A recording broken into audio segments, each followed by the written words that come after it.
नमस्कार प्यारा साथीहरू, स्वागत छ तपाईलाई बीटेक अन्डर्सको वालामा, जहाँ हामी इन्जिनियरिङका गाह्रो टपिकहरूलाई बनाउँछौँ रमाइलो र सजिलो।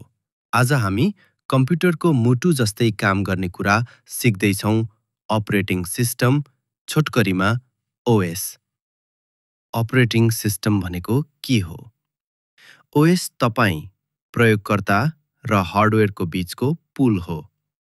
तपाईँ क्रोम खोल्न चाहनुहुन्छ भने तपाईको कमान्डलाई ओएसले बुझ्छ अनि प्रोसेसर, र्याम र स्टोरेजलाई बोलेर क्रोम खोलिदिन्छ। यसलाई तपाईको कम्प्युटरको म्यानेजर भन्न सकिन्छ।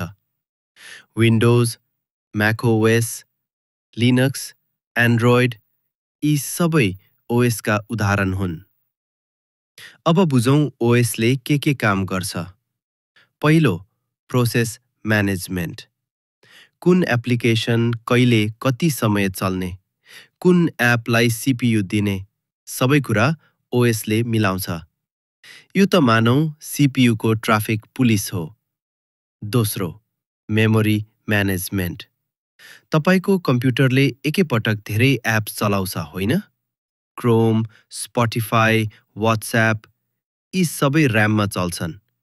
ओएसले डिसाइड गर्छ कसलाई कति र्याम दिने भनेर। तेस्रो, फाइल सिस्टम म्यानेजमेन्ट। तपाईको फाइल कहाँ छ, कसले एक्सेस गर्न पाउँछ, कुन पर्मिसन छ, यी सबै कुरा ओएसले ह्यान्डल गर्छ। चौथो, डिभाइस म्यानेजमेन्ट। तपाई किबोर्डमा टाइप गर्नुहुन्छ, माउस चलाउनुहुन्छ, प्रिन्टर कनेक्ट गर्नुहुन्छ, यी सबैलाई ओएसले ड्राइभर मार्फत चलाउँछ। पाँचौं, सिक्युरिटी एन्ड प्रोटेक्सन। तपाईको पर्सनल डेटा, प्राइभेसी र एक्सेस कन्ट्रोल ओएसले नै सुरक्षित राख्छ।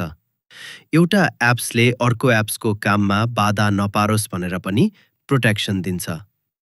र अन्तिम, युजर इन्टरफेस अर युआई। तपाईले देख्नु भएको डेस्कटप, आइकन्स, विन्डोज वा कमान्ड लाइन यी सबै युआई हुन्, जुन ओएसले देखाउँछ। अब एकदमै सजिलो उदाहरण दिउँ। तपाईको कम्प्युटरलाई रेस्टुरेन्ट सम्झौँ। हार्डवेयर भनेको किचन हो, तपाई ग्राहक, र ओएस भनेको शेफ हो।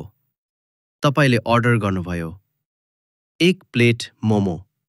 शेफले किचनको सोर्स प्रयोग गरेर तपाईसम्म पुर्याउँछ। ठ्याक्कै त्यस्तै तपाईले कमान्ड दिनुहुन्छ र ओएसले काम गर्छ।